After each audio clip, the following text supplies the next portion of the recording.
Annyeong, it's Mikey here, and guys, I'm coming back to you with another Switch video from Unikeys. So we have to thank Unikeys because they just have been so good to me, and I'm so thankful for all these Switches. Now, we're going to be doing a different type of Switch this time. We've done all the wing trees. Now this is going to be a BSUN tree. So we're going to have to see how this is, what Switch we're dealing with, and how it sounds. So let's go right into it, but please make sure to like and subscribe, and I would love to see you guys in the Discord, as you know, really trying to build a community that can really help each other out. So let's go right into this.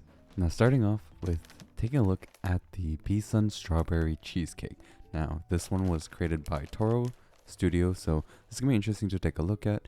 And in general, this is supposed to be a tactile switch, which by the way, I'm going to be changing up how I'm doing the sound test this time, because BSUN switches in general usually are very well lubed, like very, very heavily lubed. So there isn't really going to be a point for me to do like a hand lubed version. I think something I'm going to be changing up in general with my switch test videos is reducing a lot of the hand comparisons only if it's necessary, because usually I open these switches up in the beginning just to take a look. So it will be changing depending on the switch, which means if there is hand lubed versions, that means there's going to be a reason for it and it's different. But let's hear a sound test.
Now this is going to be the BSUN Strawberry Cheesecake, and this is going to be your tactile Thocky switch. This is definitely on the thockier side. I really thought it had a really nice deep sound. It felt really smooth, and the tactile feel is like, it's got a decent bump to it, but it's on the smooth side of things, so it's definitely a bit of a smoother bump, and I actually appreciated it.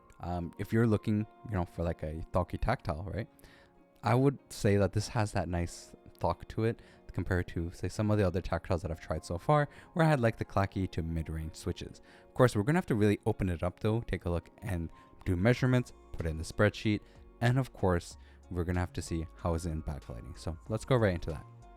Now going into taking a look a bit more in depth with the switch itself, so let's take a look at the travel distance. So first off, we're going to be starting at 17.7 millimeters.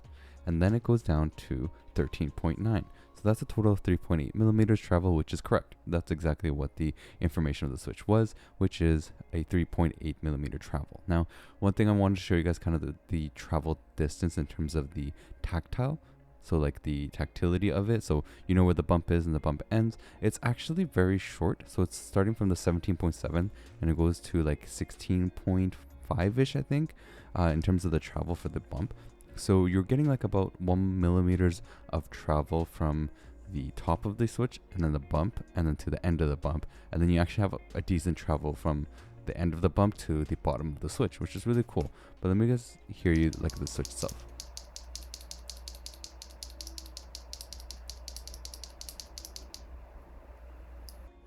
So we're going to take a look at the switch, open it up. There's something that I forgot what I normally do, which is actually going to be show you guys the information again of the switch so we can kind of get a reminder of what we were looking at.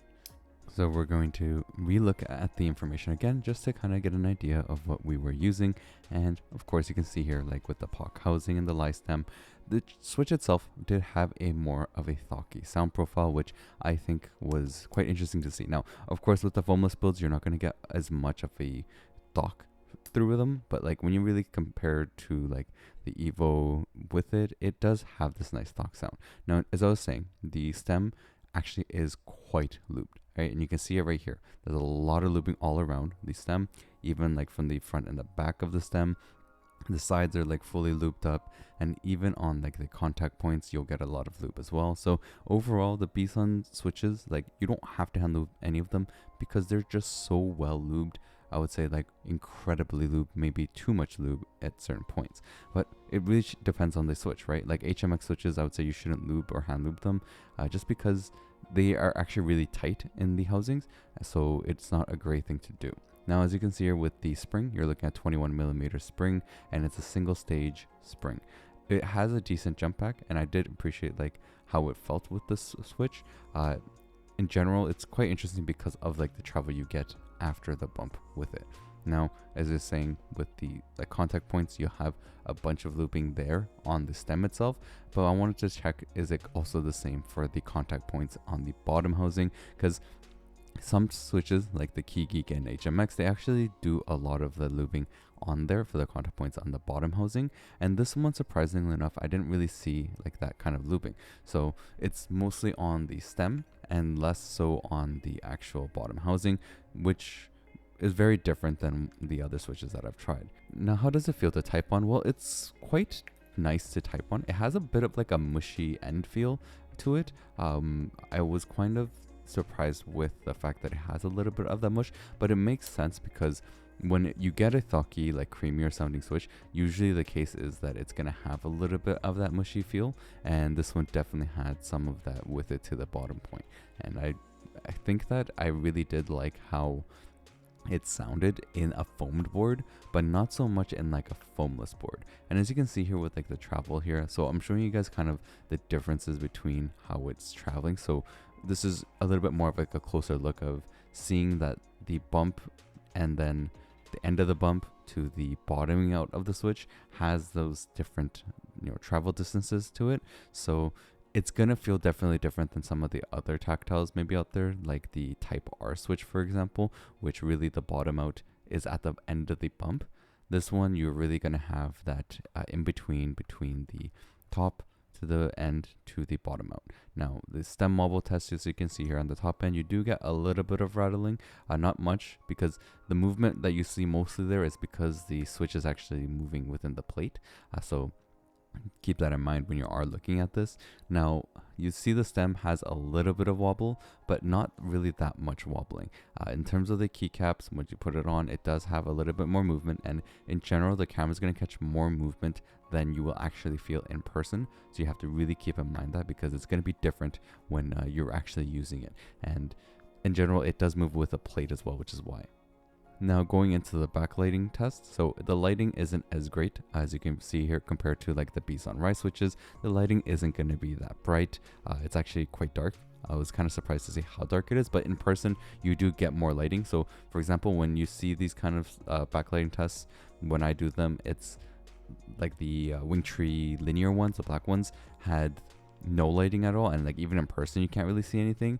These ones in person you actually do get the lighting, but you'll see in camera too when I get it closer up that the lighting is actually going to be a different color. So these switches do affect the backlit. So even with white, you'll get more of a brown from them. Now we get to go into our spreadsheet and put it in, and you can really see here that it is going into the Thocky. So when I did the measurements, it does come out as a more of a Thocky switch. It's actually getting closer to what the BSUN Rise switches are in terms of like the sound profile, which really compares when you think about the Evo 75. It makes a lot more sense because it is quite similar to them in terms of the sound profile. But when you use it with other boards, you will tend to find that these ones may have sounded a little bit like louder, or like it sounded not as deep. That's just because of how the tactile bump is. So with the tactile bump and everything, it's providing that kind of different like bumping sound to them, which does resonate a little bit more when you are recording the audio. Though when you do actually measure it out, it is coming out to be more like the BSUN Rise, and you can really see that more of that Thocky sound. So one thing I had forgot to do a bit earlier was doing the decibel test to show you guys how loud it can be. So as you can see, this is very close up, like the actual decibel reader is very, very close to the keyboard, so you're getting a little bit of a louder sound. Once I really bring it to a more of a distance that you would be from the switch, you do get more of a quieter decibel. It's going to be around the 60, like 263 decibel point for average. So that's what you're going to be looking at in terms of how loud these switches can be, especially if you're in like an office space and things. It's still going to be a little bit loud for an office, but you can definitely have a little bit of a nicer sound. Now, overall, if you do want a more of a Thocky or tactile switch, and you want a little bit more of that travel after a tactile bump, you should definitely go check these out. You can use my code Mikey and get a 7% discount on Unikeys, which is awesome. Now, I hope this video helped you guys to see whether or not the BSUN Strawberry Cheesecake was a switch for you. If you're looking for a Thocky tactile switch with like a medium-ish tactile bump, this is definitely a switch you should look at. Now, lately I've been getting into more of the clacky, heavy tactile switches, but this was a nice change of pace from like all the ones I've been trying lately, because like I've been using the firecrackers, I also got the frogs, bunch of different things, so it's really cool to try something new. I'll have the I'll have the links in the description for you guys. You can save 7% by using the code Mikey, and it also helps to support this channel as I'm really trying to build things, and honestly, it's quite expensive and this channel doesn't really earn much, so it helps a lot when you guys do things like that. And come join the Discord. I'd love to, communicate with you guys, get to know you, build a community that really can talk about different things, and of course be a chill environment for everyone. Now check out the other videos I got, and I hope to catch you guys next time.